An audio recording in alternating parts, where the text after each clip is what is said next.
Welcome to the best thing this week. It's the official fun show of the Fandom Foundry, where we talk about the best things this week. I'm Todd Oxtra, joined by someone that I have not talked to in a long time because of Zencaster hijinks, a friend of mine, Mark Carabin, and formerly of Secret Friends Unite, Joey Ferris. Oh my goodness, Joey Ferris. You may have seen him on Game Explain, also his video channel on YouTube, FerrisWheelPro, and also on the Commonwealth Realm. Joey, how are you doing tonight? I am doing good, Todd. How are you doing this fine evening? Very, very good. And I've been thinking about you a lot. And it's not a nefarious reason. It's just because there is so much Metroid Prime for buzz. Lots of videos, amiibo. There was no surprise Metroid Prime 2 and 3 drop, but it's out already? Yep. So they came out on November 6th. These two. Wow. The Silex one has not come out yet. Okay. Very strange of them to release these before the game comes out. I don't know why. I guess the game was supposed to come out on November 6th, but something happened. I don't know. But yeah, that's a whole other story right there. Very exciting. We just had a video drop on kind of more of the deeper dive. People got hands-on, so I think people are very excited about that game. And I definitely want to hear about your thoughts, and the best news this week, I guess, would be a good topic to hit it on, because I have some best news this week too, which feels a little dated, but that's okay. So Joey, so for people that may not be familiar with you, you've been on Secret Friends Unite a few times in co-op mode, but what are you up to these days? And, where can people check out your stuff? Obviously, we talked about a few things, but just get up to speed. So I have been doing, of course, my own channel right now, FerrisWheelPro, as you said at the beginning. What I've been trying to do, I've been trying to shift things differently, because this past year, so before this, I would mainly just do maybe 1 or 2 videos per month, just focusing on just creating these type of informational but also kind of funny videos about video games, about specific games, I should say. They're kind of reviews, kind of not. But then I did the dangerous thing, Todd. I did a very dangerous thing this year. I caught onto the Switch 2 hype train, and then I started doing just these blurb, make this video in 2 hours or less videos of me just covering Switch 2 news. A lot of my videos were off the cuff, which is very unlike me. So no script, no nothing. But then I decided I don't want to really do this anymore. I still do. When it comes to Metroid Prime 4 news, I will just hop on my camera and just spout whatever. But now I'm trying to focus more on scripted content, talking about various topics. If you go to my playlist down below, FerrisWheelPro episodes, yes, where did that go? There it is. Where is it? Not it's at the bottom there. Gosh, that's still my thumbnail for the episodes. I don't use that avatar anymore. I need to adjust that. Gotta love it, right? It's like, it's not what I wanted to look like. Yeah, so I was so my last video was talking about how or my last scripted one, I should say, was about how these console generations, there it is, we're not ready for next gen. And thank God it took off. 12,000 views. I was so worried if I stopped talking about Metroid, people would just get mad. Trying to find a picture of your face just going. It's very important. There you go. Call of Duty, Black Ops 7. Very timely, right? Very timely, right? I heard it was awful, which is such a bummer, because it was a sequel. My favorite Call of Duty is Black Ops 2. That's my favorite one. I don't think it's the best one, but it's my favorite one. And 7 is actually a direct sequel to it. It's actually it hopped off of Black Ops 2, same characters, everything. And I'm like, cool, this is awesome. I'll get what I wanted after 12 years. And then I look and it's just zombies everywhere. You're fighting a giant Michael Rooker for some reason. It's very strange. Lots of drugs in this one. I did jump into it. And it is a weird one because the campaign is fully co-op, only online.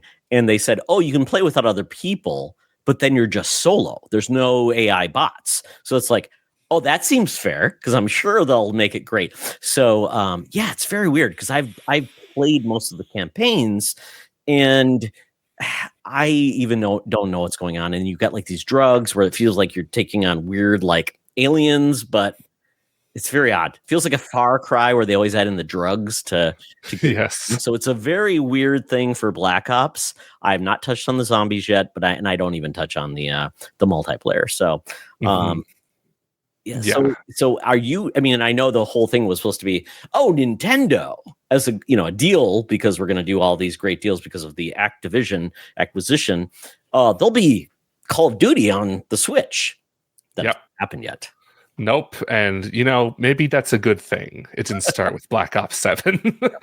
True. That will be interesting. I like dabble in Call of Duty every year still, but not this year though. And not when Modern Warfare 3 came out. I still wound up playing it when it came out on Xbox Game Pass. It came out later because that's when like the deal was solidified, I guess. But I canceled my Game Pass because I just didn't want to keep paying for something I wasn't really using. Also, those price hikes were just embarrassing.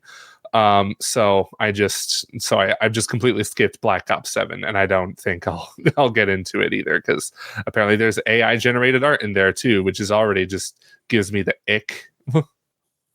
It feels that way, and I started the campaign of Black Ops 6 and just fell off. So I'm like, maybe I'll get back into it. I just haven't. There's just been too many games, which is funny because at this point it's so odd that you're getting all of these Black Ops games right in a row, and it's like it just feels like they're throwing anything at the wall right now, especially with Battlefield 6 and Arc Raiders seem to be all entities that are just really competing for our time, and I don't play in that space. I'm definitely not in that space. Yeah, I'm a single player guy, like first and foremost. And Arc Raiders also has AI generated voices in it. So I was proud of Eurogamer for giving that game 2 stars out of 5 for that reason alone. Because I am like vehemently anti-generative AI. Like if AI is being used as a tool to make jobs easier without taking away jobs, that's a different story.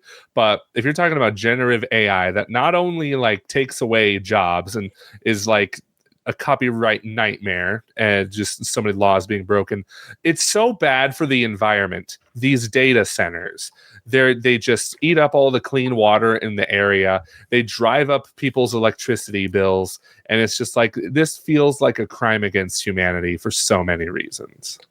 Yeah, a lot of companies are buying like clean energy credits because they are actually not, they're basically using up a lot of energy. So it kind of plays it off like, we're 100% clean, but it's because we're buying, it's kind of like Tesla and other companies, they buy credits, and it's like eventually those credits are going to wear out. So yeah, it just feels like so sad because it's like they're a company you want to root for, and then it's like, but you can't pay people just to come in and do lines. How much does it actually cost to hire, especially their success? Like just hire people to do their job and then just bring them on. And voice actors are already underpaid it's not like they are not charging you millions of dollars to do their job. No, especially if like the line, you only have like 2 lines. I mean, hey, go north. I mean, especially in this case, they're not exactly, but I think that you can bring personality. Just think of like Halo, where the grunts, all those grunts had amazing dialogue and just goofy. And it's like, that's not what AI can generate. It's really the people just having a good time and playing off people. It's like Mortal Kombat, Toasty. And it's like, who would have thought of that? And it was just one of the developers. So I totally agree. It seems like we're playing in those spaces that it's taking away roles from people versus like the stuff you don't want to do is like, I don't want to do a spreadsheet. I don't want to like bug check maybe when we're a small team. We just don't have the resources because we just want to get this game out there. I don't know. I don't know what the rule is, but it is a weird space to be in. And I feel bad because right now it's like people are so gung-ho on AI, and it's like if the bubble breaks, the brain drain and everything to bring people back in, it's not good for the industry. No, it's absolutely not. It's scary how much people are like, these companies are so getting into this. And yet it's so weird how Apple seems to be like the better of the corporate giants. Like they're still, I'm not trying to say they're like great or anything, but I remember they came out with a video recently talking about how they made their new Apple TV intro. It looks like it's made digitally, but it's 100% like physical. Like they made so many glass panes of like the Apple TV logo, and like it looks so good. And they filmed it in front of like a black screen, and you wouldn't think it was all practical, but it was. So I'm just like, oh, cool. Apple seems to care about artists, although there's still a part of me that's like, but it's Apple though. Like they're not, they're not saints. Do we trust $1 trillion companies? Probably not. But you know what? Somebody's got to fight the $1 trillion companies. But you know what? It'll be me, me. I'm just going. Yeah, exactly. So we pivot a little bit. So the focus is really, you're going to go more broad. I mean, it sounds like your intent is to do less off the cuff, more informed, scripted content to really talk about the things you're passionate about and really put pen to paper. Yes, exactly. Even if it means the videos take longer, right? Like I'm just like the YouTube, I don't make a whole lot of money off of my channel anyway. So I'm just kind of like, why should I keep trying to rely on this for income when I could just make stuff that's meaningful, and it's more fun for me too. And it's also kind of less pressure because like even now, like all this Metroid Prime 4 news coming out, I was sitting here thinking, okay, should I sit down and make another off-the-cuff video discussing every preview that's come out of this thing? And I didn't want to, partly because that day was super busy for me.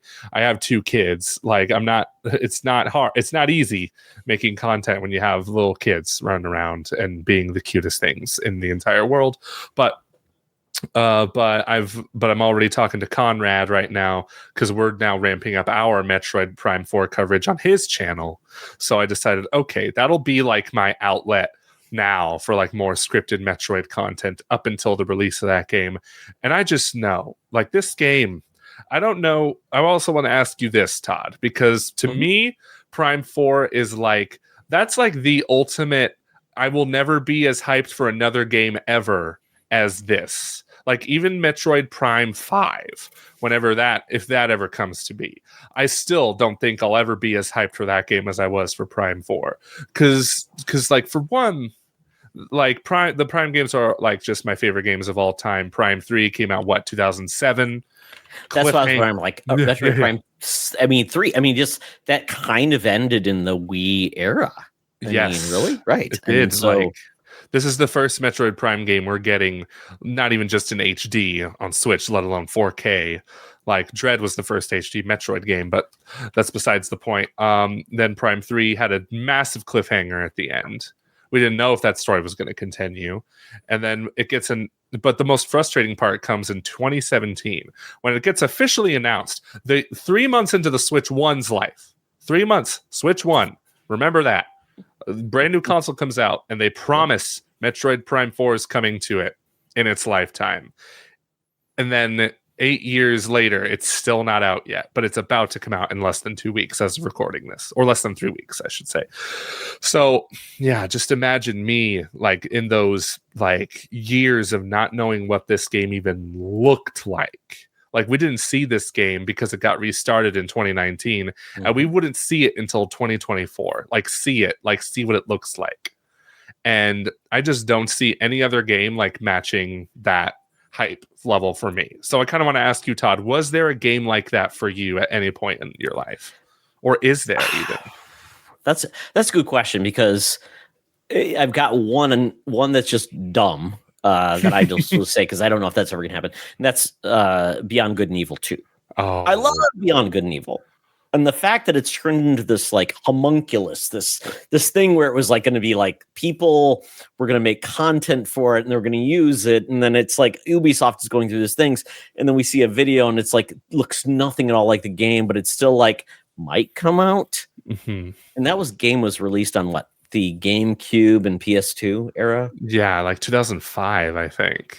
Yeah, now I'm like, can we just make like a dumb sequel that is just like in that feel? But you know, with Ubisoft potentially going to make an announcement now that they may be essentially selling off all those other assets, and it's just a Assassin's Creed, Tom Clancy, and what's the other part of the company that they will deal with, and that's it. And then Prince of Persia and all the fun stuff. The rabbits go over there and like, we're dumping you off, we're selling you off, we're leaving you in a bag on a river, and somebody will hopefully find you. So that was one. But I mean, honestly, I think the other one, now we get like these games that are like, what's the next game that might eventually come up? It's like Half-Life 3.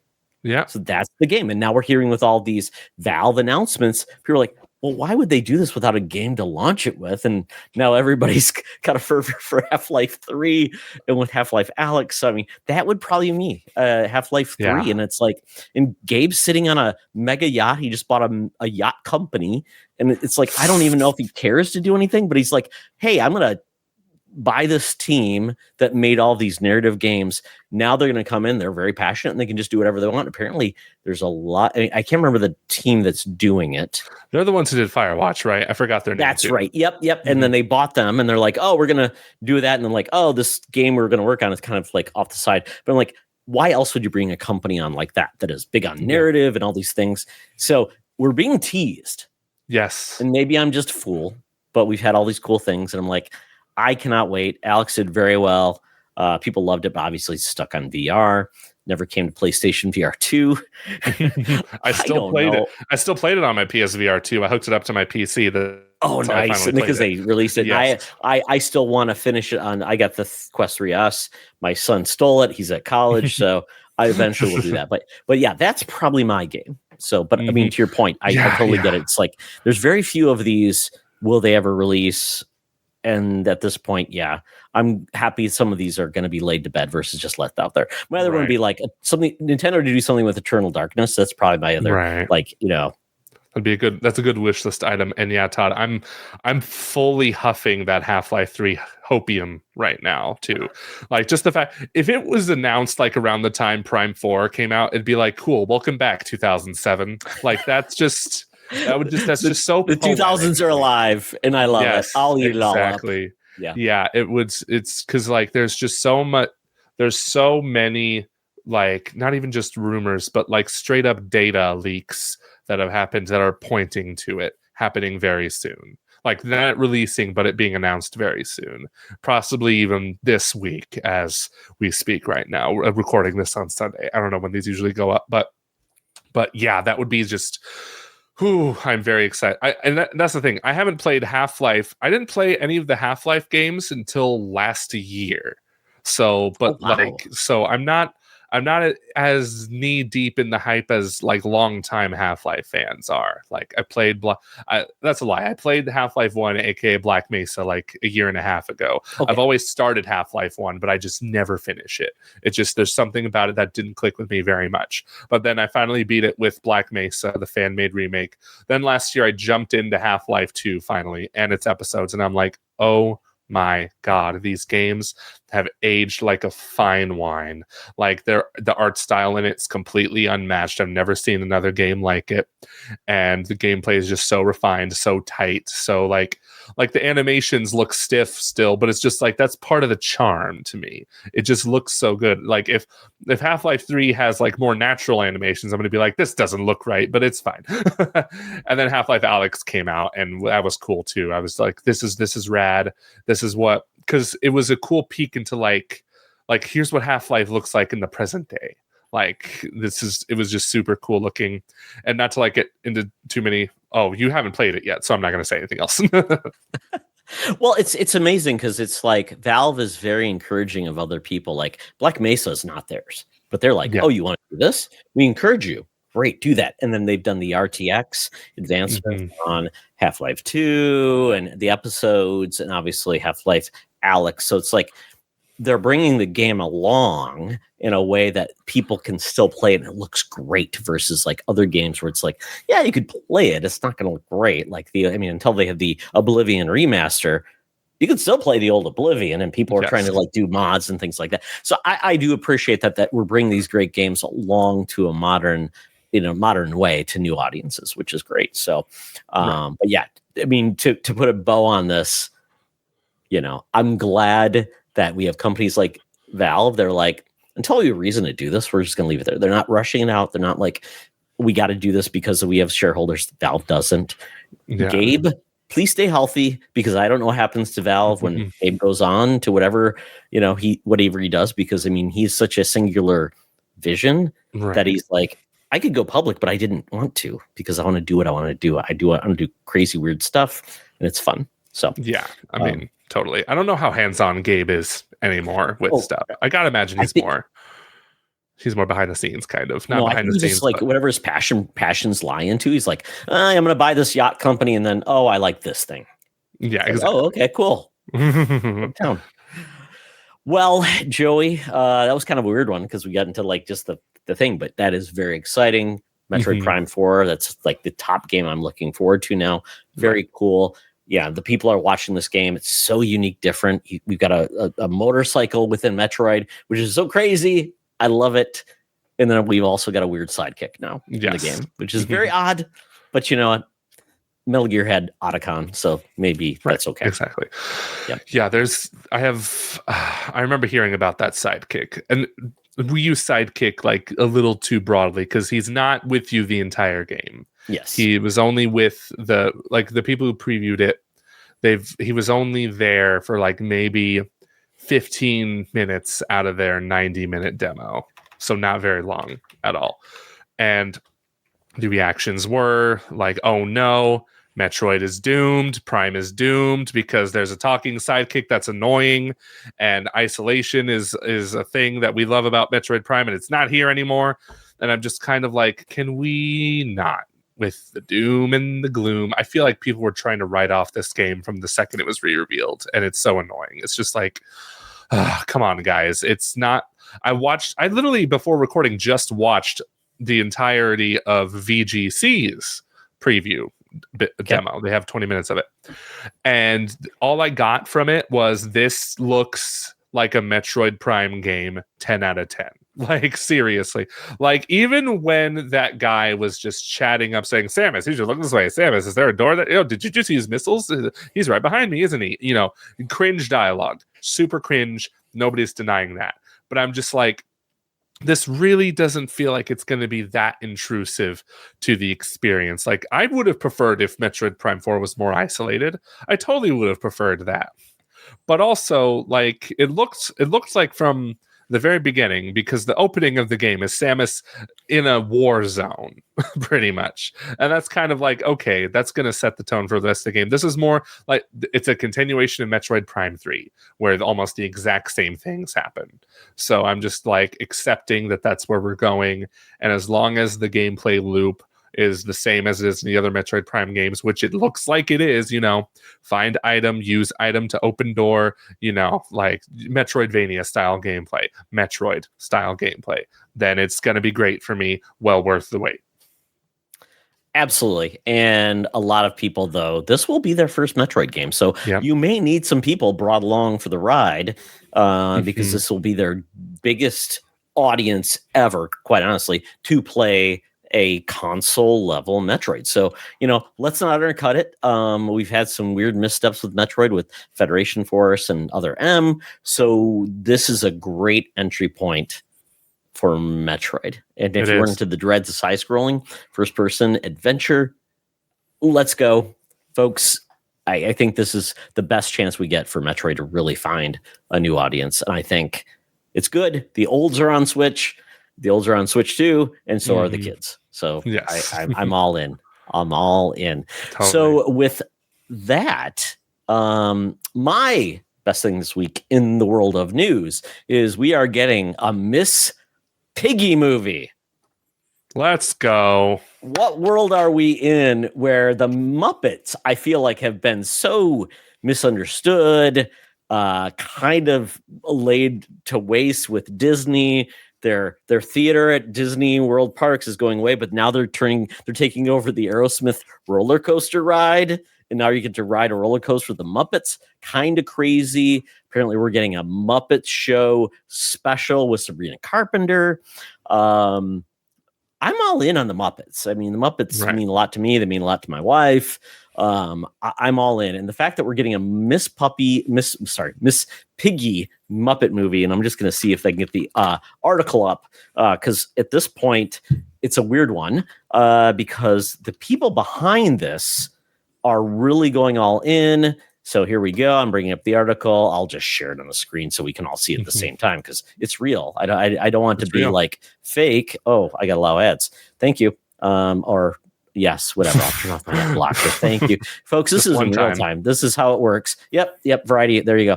But as you look at this, Jennifer Lawrence, Emma Stone, we're talking about Oscar winners, sweethearts, people that we've grown up with want this to happen. And they're making this with Tony winner Cola Scola, who just did, it was a Mary Lincoln. Basically, it was a movie from Mary Lincoln's perspective, Mary Lincoln Todd, and Cola Scola wrote it. So I'm like, that is perfect. Someone from like Broadway doing this. We know there's going to be songs. The Muppets always have songs, and they're in this. Now, it's called Oh Mary. There we go. So Joey, with this news and knowing what we've had with like Barbie, I think of like the Brady Bunch movie, all these different properties, and even the Muppets, they just had a recent, they had 2 musical films. They had the Muppet movie, and then I think that was Muppets Most Wanted, which I just still liked. That was from like the Concords, Flight of the Concords folks who did that music. What do you think of this? And do you feel like this is Barbie-esque? Will it be dumber? Will it work? What are your thoughts on a Muppet feels movie totally, this feels totally Barbie-esque to me. So I don't have a whole lot of skin in the game when it comes to Muppets. Like, they're not like this big childhood heroes of mine. Although the Muppet Christmas Carol is like the best interpretation of the Christmas Carol that we've ever seen put to screen. But this sounds like a really good idea to like get Muppets back more into the mainstream, because I feel like there's kind of been a lot of drama like these past few years, what with the firing of Steve Whitmire, and now Kermit just doesn't sound good. Like, yeah, it's I remember hearing that voice and I'm like, what is that? I can do a better Muppet like Kermit impression than I suck at. Oh god, that sounded horrible. Sorry, I'm not going to claim I can do a better Kermit. So, but yes, we've heard really good Kermits. There's so many songs about rainbows, something like that. We're both fired, Joey. Sorry, yes, we are. Us. Yeah, they're not. But yeah, I just feel like the Muppets have been taking like a back seat lately. Like they did a movie with the I forgot the name of the band. It was not. Dr. Teeth. It was. I actually have a copy of the vinyl from the album from the movie, the TV series. I think it was called not Rockafire Explosion, but yeah, Dr. Teeth movie or series. Very good, very fun. That's good. Yeah. We just haven't seen like the main squad yet. The Kermit the Frog, Fozzie Bear, and Miss Piggy, and Miss Piggy voiced by Frank Oz, I believe, right? Still voicing her. So just like bring her back, give her own movie.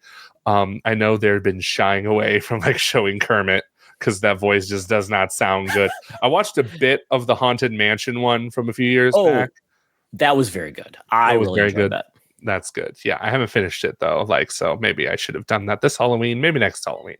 But yeah, like we got to get some more Muppets back in there, man. You said there's a TV series happening too, which I forgot about completely. It's going to be a special. It's going to be the Muppet. So basically, it's going to be just like the old Muppet Show.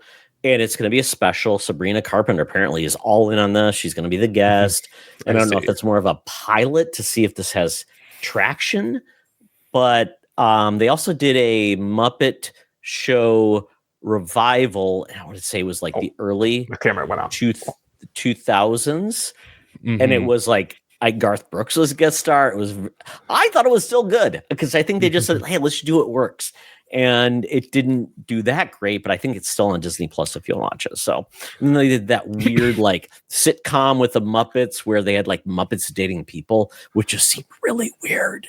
Yeah, it's almost like an Office with the Muppets. I remember that too. I remember it didn't take off very well. So yeah, interesting stuff. But it sounds like this trio as well of Jennifer Lawrence, Emma Stone, and I forgot her name already. It's Cole something. Cole right? Scola. Yeah, I'd say transgendered or someone that's very gender fluid.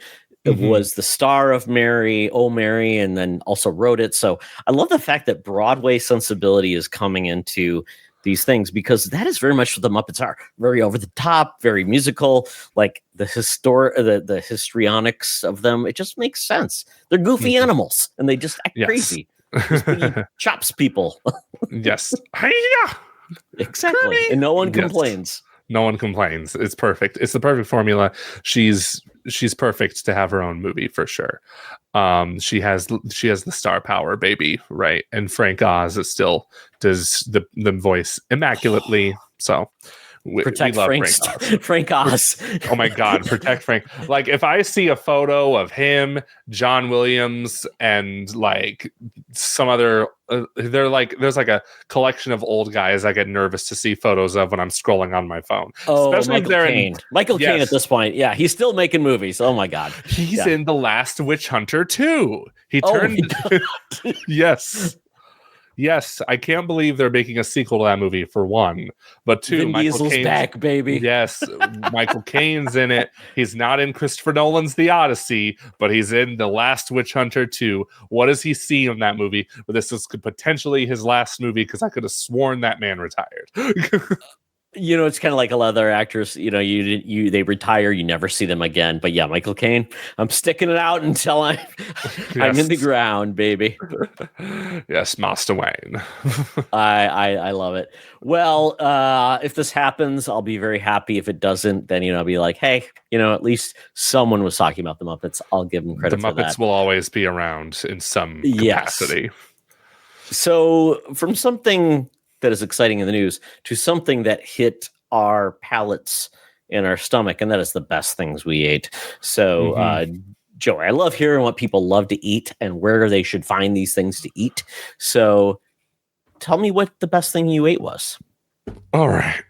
Best thing I ate ever in the history of ever. Like, is it so just, you probably already said this before the show, but it's just like this week or this week. So if you're like, hey, this is the best thing I ate, and maybe where you could find it if you're in the same space. Yep. Okay, because I had written something best thing I ate like of all time, and it was a brisket from a barbecue place in Boston I forgot the name of. But well, if you tell people, then that's great. And if there's something recent that you're like, it still exists, it's not, the restaurant is okay, I already have it. Yesterday, my wife, Crystal, made like the best omelet I've ever had in my life. She added I think it was basil. I could be totally wrong. Some kind of garnish, with the tomatoes, the onions, the cheese. And it was like the best, and it was like the best wholesome breakfast I've had. I've been trying to eat healthier, and by eat healthier. and that just had all kinds of good stuff in it. We had whole wheat toast with it. Then we had an apple with it. It was great. And then we had Little Caesars that night. So it was just kind of like, oh, well, you win some, you lose some. But yeah, that omelet was immaculate. We just recently just got a bunch of eggs from my father-in-law who has like a couple of chickens. Oh, I love that. He usually gives us eggs like as often as he can, but he's been forgetting to do that. So he just gave us it just added to the pile of eggs to give us. So we have a lot of them. It's great. Eggs last for a long time, and they are shelf stable. I know people don't think they are, but they are shelf stable. And don't wash your eggs, folks, because it actually protects the exteriors. Don't wash them. The egg is to protect them.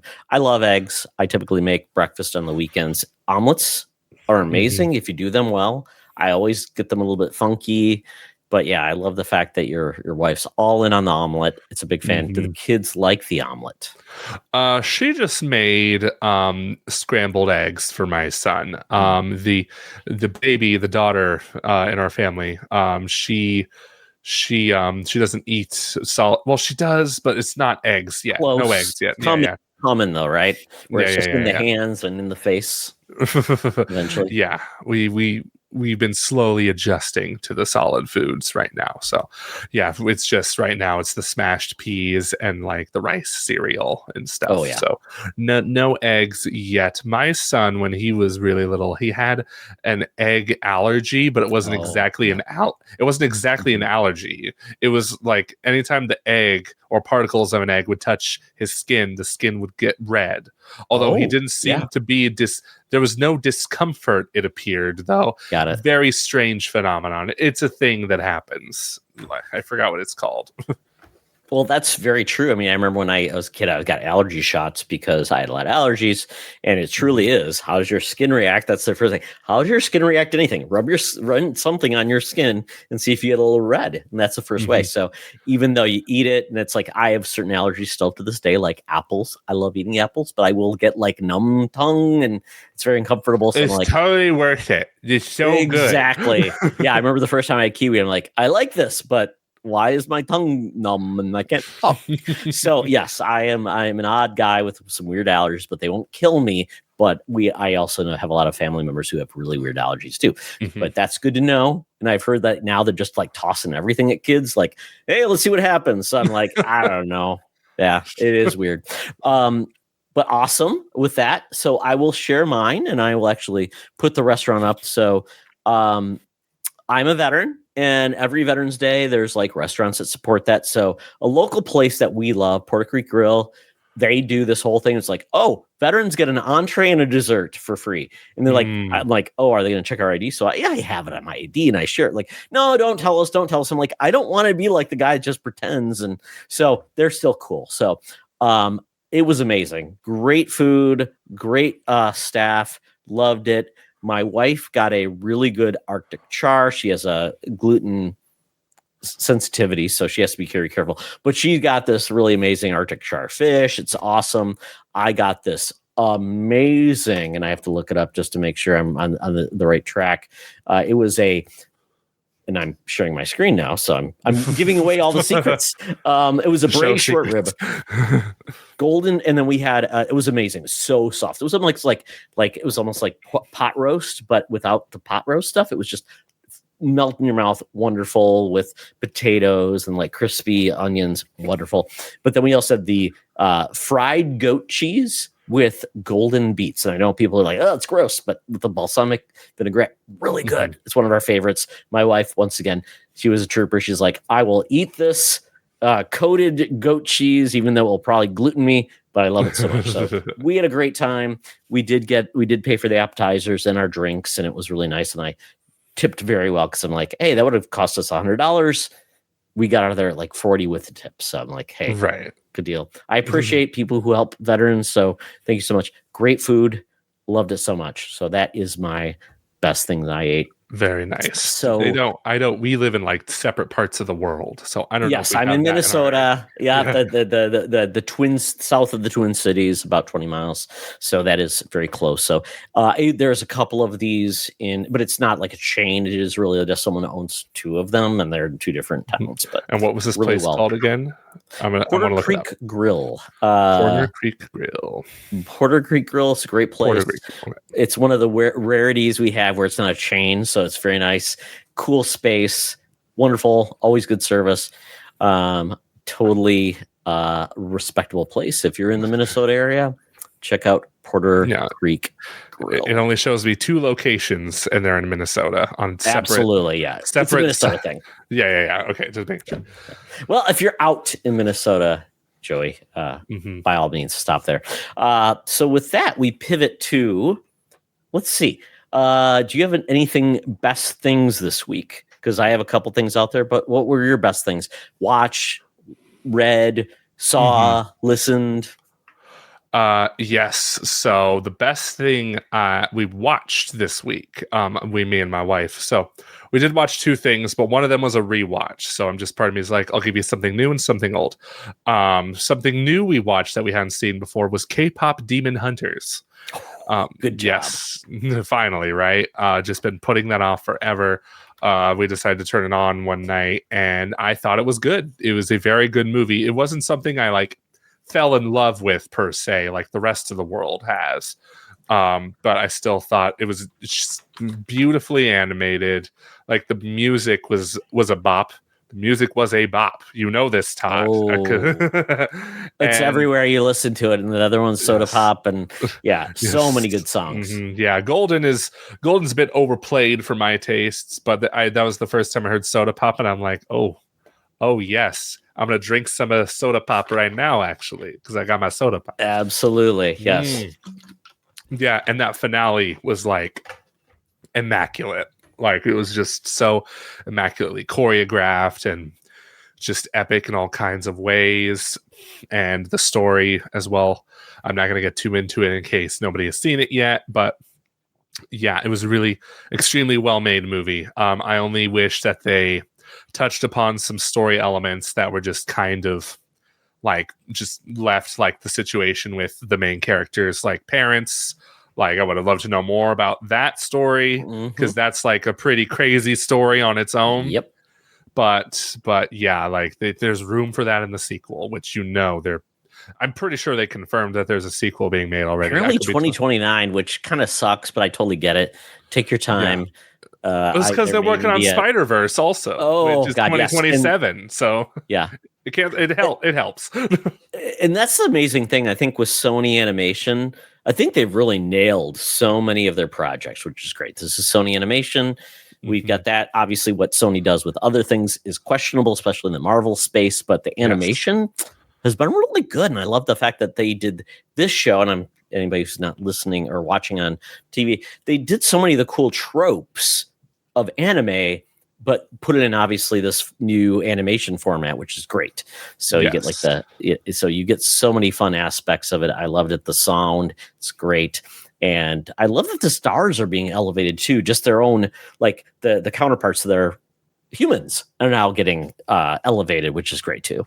Yes, that was really cool. I didn't know that the actors and the performers were different people, but it was still cool to see like the performers. They performed on Jimmy Fallon, I believed. So their song became number one. Like I said, like when a song's number one, I'm just kind of like, okay, it's cool, it's good, but I'm kind of like sick of hearing it. So I'm more of a takedown and soda pop guy. Let me some soda pop. Me soda pop. You guys say that in Minnesota. You call it soda pop. We got a pop. Yeah, we got the soda pop. Yes. Fantastic. Yeah, I can't wait to see what they do next. Pretty cool. All right. Yes. Check out K-pop Demon Hunters if you haven't seen it already. And also check out Frankenstein, which is the thing that my wife and I rewatched this week. Because we went to see it twice already? Because we saw it in theaters the first time.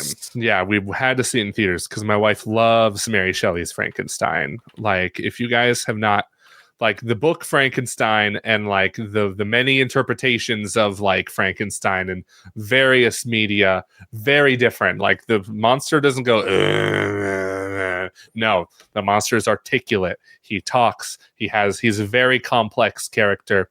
And even though the movie doesn't touch, like the movie does cut a lot of stuff out from the book, but you know, the thing about adaptations, if they were just one-to-one copies of the book, that wouldn't be fascinating, right?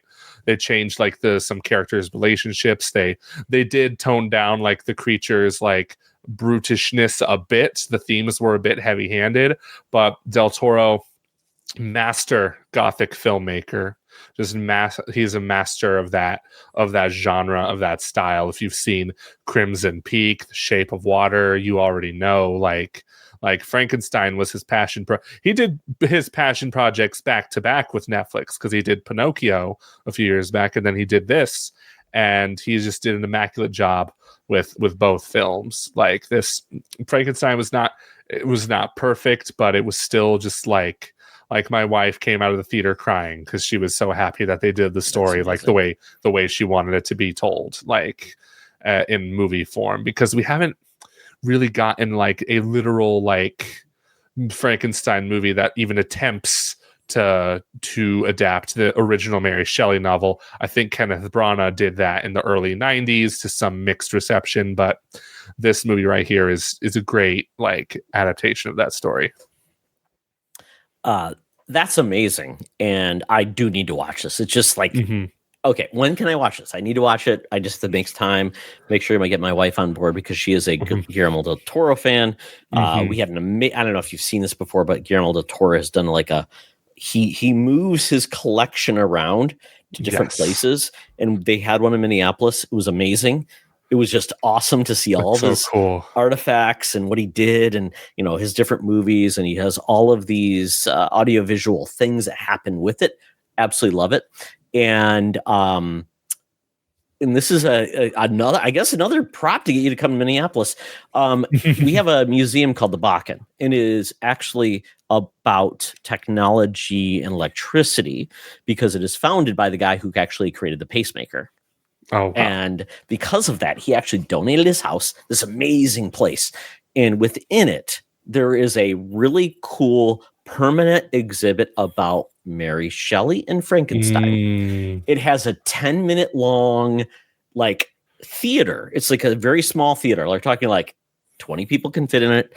And it's like a overview and story of Mary Shelley's Frankenstein, but is like with not necessarily puppeteering, but you basically see this little stage and there's a narration and you see all of this things happening within it with lights and moving of the scenery. It is so cool. And it's using exact quotes from the book. And then when it's done, it's amazing. It's 10 minutes long, really awesome. And then you go out and it's all about Mary Shelley and some of the things she discovered and used, and also some of the scientific research that came from that kind of that methodology. So it's amazing. I mean, I will share a link and share it because it's amazing. I love that theater. My wife had a author event about STEM things at the Bakken. She got to be there. We got to see it again. And once again, told people, you have to see this. It's amazing. It's so much fun. That sounds so cool. Yeah, like if we're ever in Minnesota, like we'll see about that. My mom's been trying to get us to move to. She doesn't live in Minnesota, but she wants to move somewhere where the housing isn't so expensive. But I'm kind of over here but California is the best, Mom. What are you talking about? Yeah, it's expensive, but that's because we got cool stuff. Exactly. Well, Minnesota's not that cheap, but it is a pretty cool place. Right. Very, very open to the arts and everything. However, a little bit more blue than other states in the area. So I'll take that. Yep, so, exactly. But I'm going to be in California the first week of January. We're going to Anaheim, and then we're going to San Diego to visit my in-laws. So we will be there to visit California because it's going to be fun. So I'm very excited. I'm in Sacramento, so I'm very far from both of those places. Yeah, a little NorCal, right? That's right. That's right. All right. Well, that is amazing. I do need to watch Frankenstein, so that is on my list. So the best thing I watched this week was I just saw Running Man. So Running Man, I don't know how many people watch. Have you seen the original Running Man? I have seen the original Running Man, and I know that the movie is more in line with the book, which was because the movie with Schwarzenegger was more like he was on a literal game show, but here the game show is everywhere because he's essentially you can explain the plot. He is running away from everyone's trying to kill this guy, right?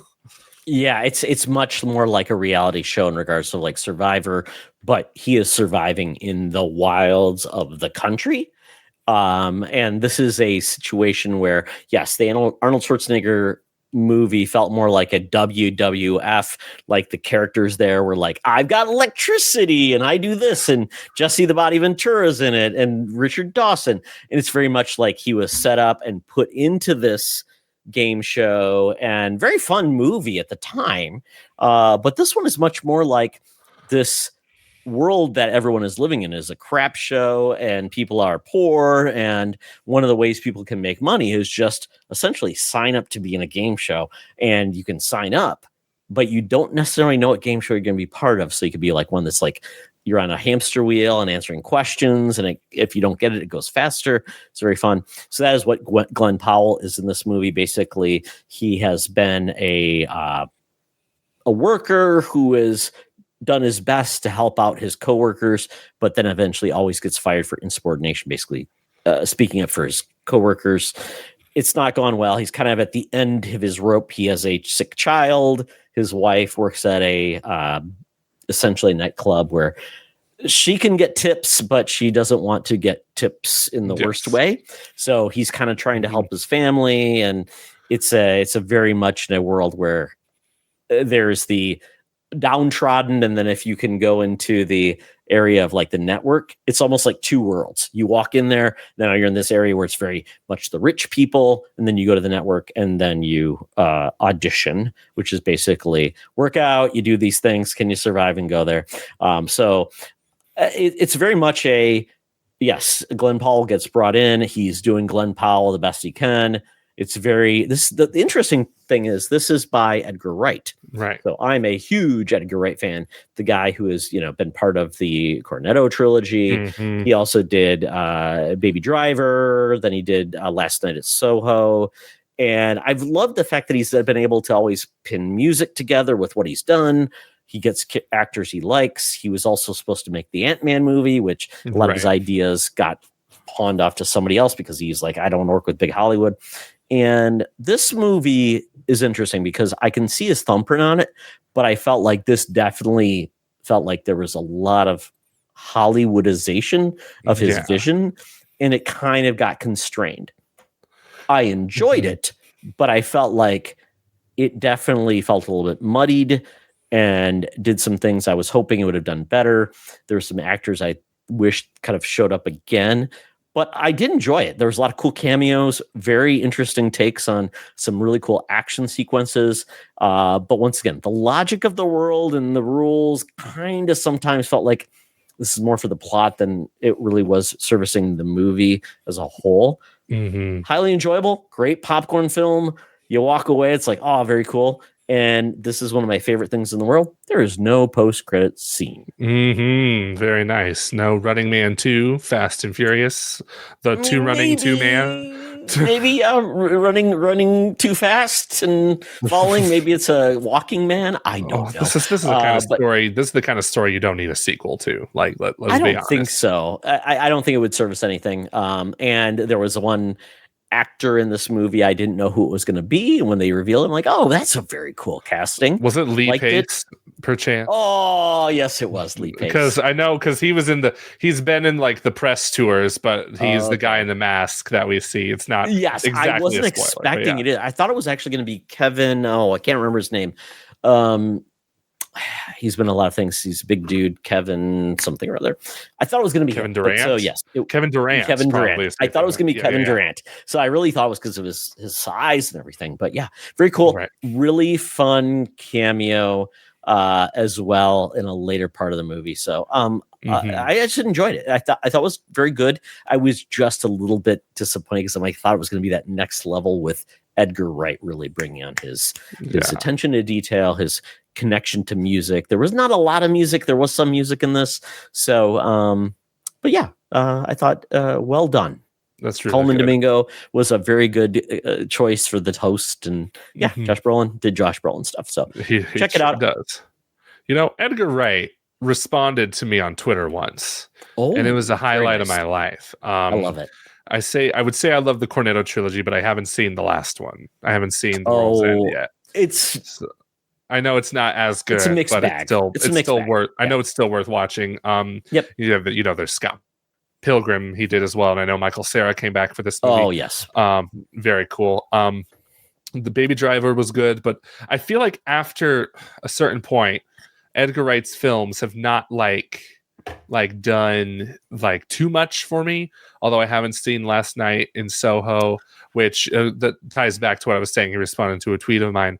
He mentioned before the Last Night in Soho was announced, he mentioned something like, you should all go see Don't Look Now from the 70s as the best editing I've ever seen. And I responded saying something like, oh, video editors or film editors are underrated, blah, blah, blah, blah. And then he responded to me saying, yes, watch this movie in the dark by yourself. Just do that. I still haven't done it yet, but I promise I will do it for you, Edgar Wright. But apparently Don't Look Now is a very hard watch because it involves you and I are both dads, and involves child tragedy, and it's just kind of oh ugh. Really? Oh, is that the one with Donald Sutherland? Yes, I have not. That was a movie I was supposed to watch, and it didn't exactly happen. So I definitely will watch that. I remember there's supposed to be a child in a red coat and Donald Sutherland, which I absolutely loved. I adore. And right. I will say, Last Night in Soho, I adore that movie. It's very amazing. Good. The music, the acting, It is interesting how certain actors and actresses have really done a great job. So Anna Taylor-Joy is amazing in that. Matt Smith is in that. It's a really good casting. Very fun movie. Yeah, that you don't expect. Yeah. I believe he said that Don't Look Now inspires that movie heavily. That's why. Okay. He tweeted it one day. He responded to my tweet, and then like a week later, he announced that movie inspired by Don't Look Now. Yeah. And I feel maybe The Running Man is the movie he has to do to once again get himself to be able to do his own projects, which he loves. Because Last Night in Soho is definitely not a movie that I think anybody was really championing, and he did. And I really see why. So so go see Running Man so he can make other cool stuff. Of course. I heard the movie's not doing too great box office wise, but came out at a very bad time. When it's coming out around. It feels too real right now. It feels too real. Yeah. Predator Badlands, I mean, is doing great. I saw last weekend. It's awesome. But that's also coming at the same time. There was another movie that came out this week. Don't remember what it is, but apparently it's just taking up all of the air in the room. That's so funny. I don't remember what it is either. That's weird. I'm usually up to date on something. Yeah, there's like another film, and I'm like, oh, okay, well, I will see where that goes. But and I have one more thing, Joey, unless you have one more thing that you want to talk about. I think I want to talk about, on your list here that you leaked to the audience, it says best things we played right now this past week and a half, I should say.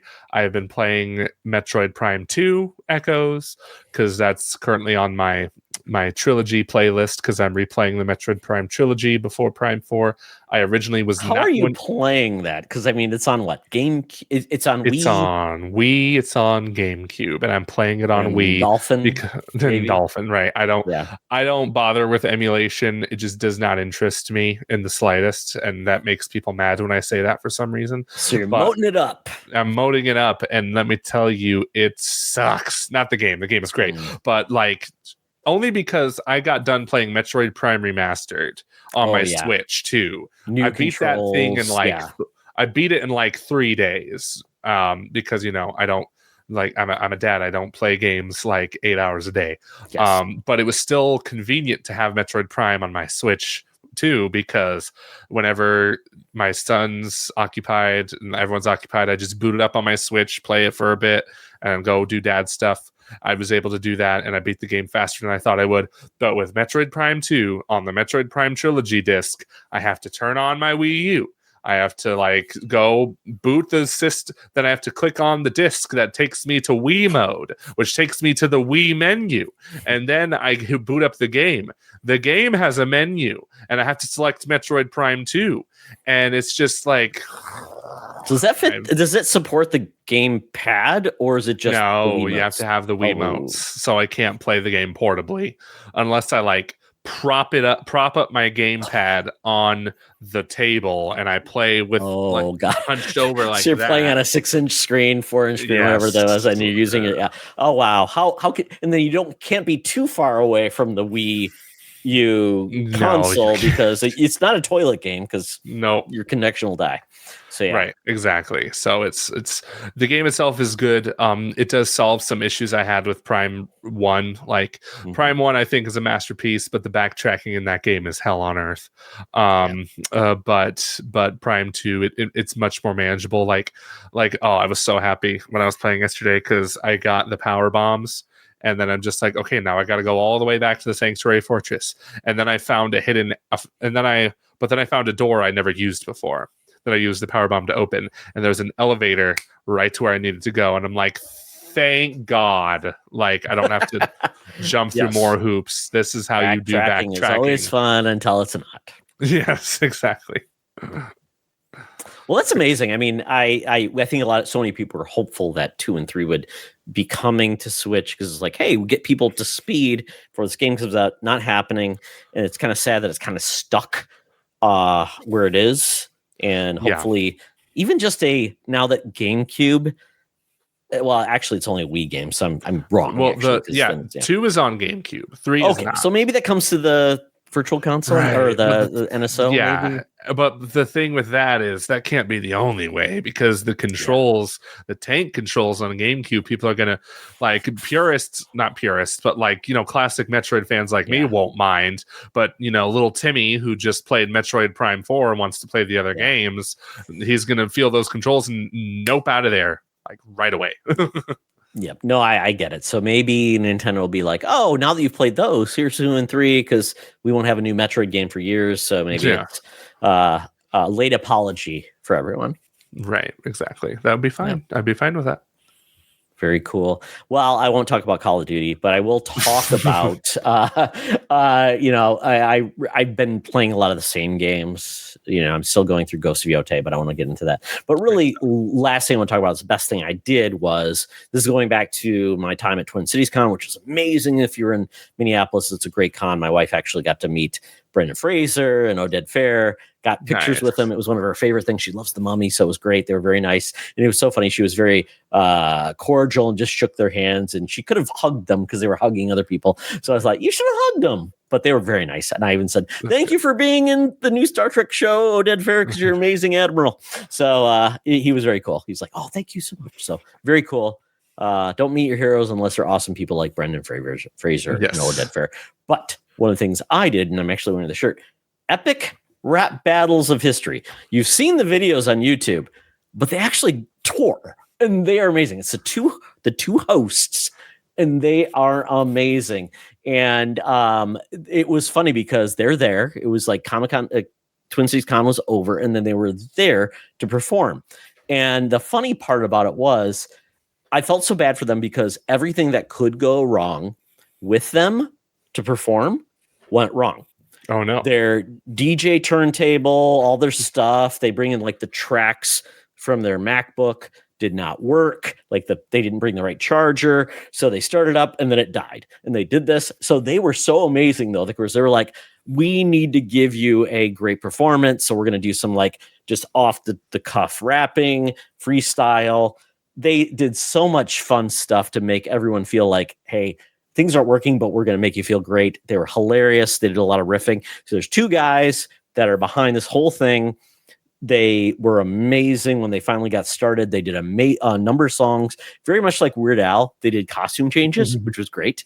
And beyond that, Joey, they brought people up from the audience. And I didn't realize how much mega fans they had, where they had memorized the raps. And so they said, are you sure you can do this? Yes, I can. And like one guy, I felt like he was a ringer. He's like, oh, they're like, oh, I know you've been to many of our concerts. So he came up. So it was great. They had 3 people come up on stage and only one little miss up, but they were very supportive to get him back on track. This one girl came up and she was amazing, doing like Marie Antoinette. I'm thinking the French Crusader. Napoleon? No, the French religious woman crusader, Joan of Arc. Sorry. Thank you. So she came up to, it was amazing. And they just had so much fun. They came up on stage and they're like, oh, we're about to leave. And the guy would wink to say we're done. Because, you know, he knew, like, oh yeah, the gif is we'll come back as our encore. And they were just great. They were amazing. They were so good at rapping off the cuff. And I had a blast. I didn't expect it. I didn't know what to expect. My wife's like, you really going to do this? I'm like, yeah, it should be fun. I've never been to a rap show before. And they were hilarious. And so that's so great. If you I would have never guessed. I would have never guessed. I wouldn't either. And the tickets weren't that bad. It was like $40. The crowd was loving it. They're all nerds. So it was very cool, very chill. And just everybody knew the song. So I'm like, listen, I'm like, I don't know any of these raps, but I mean, I've seen the videos, and what I'm showing is the videos of these things. It's amazing. So, yeah, I would say get a chance to see like a concert maybe you never thought you'd be interested in. See it. So that was amazing. That is amazing. That's so cool. Yeah, I didn't even know Epic Rap Battles of History was still like big. I just don't follow them very much. So yeah, and there's super fans too. You gotta imagine if they're sitting close to the stage that they're super fans. Oh yeah. It was great. And there's people like that got like the VIP stuff, and it's great. Awesome. But you know, I'm short and I still could see them very well in front of the crowd, and we had a great time. Everyone was very kind. There was no like, you know, like people hitting each other or anything. So I give them props for that. So yeah, if you get a chance, see them. They were great. Nerd shows are always fun. So They certainly are. yeah. So anything else, Joey, they want to talk about the best thing this week? I think that covers just about everything on my docket. Like, all I'm thinking about right now are two things, Todd. Metroid Prime 4, that release date's coming up soon. I'm just catching up on the games. I'm very excited for it. And also, will Half-Life 3 get announced this week? It'd be crazy. I've heard some things. Yeah, like the anniversaries coming up, and yeah, we had some crazy anniversaries like Skyrim's anniversary, 11/11/11. Yeah. Holy cow, 14 years. Let's not forget that G-Man's voice actor at the beginning of this year or the end of last year, I don't remember, he posted a video saying, in G-Man's voice, may this next quarter century hold some surprises. And the last time he did that, the Half-Life Alyx got announced like soon after. So, and he never posts. He's never posted since then until that last video. So it's just kind of like, if it doesn't happen this year, it's just kind of like, well, the wait continues. Exactly. It's like, oh yeah, I guess we have to wait again because what we can wish it into life, but maybe not. But I'm optimistic. Well, that is it for the best things this week. Joey, before we skedaddle, tell people where they can find you and your cool stuff that you do. Well, thank you for having me, Todd. You can find me everywhere, every social media on Earth at FerrisWheelPro. You can also find more of my videos coming out on youtube.com/Commonwealth Realm. We're going to be doing some more Nintendo coverage over there. So, yeah, that's where you can find me. Just don't find me at my house because I'll be like, how'd you get my address? Get away. Yes. Excellent. Well, you can follow me on the BlueSky and Instagram at the Fandom Foundry. And leave a review on Apple and Spotify and subscribe on YouTube. Check out our Discord and check out thefandomfoundry.com for all things Fandom Foundry. And with that, folks, if this wasn't your best thing this week, make it the best thing next week. Have a good night. Bye-bye.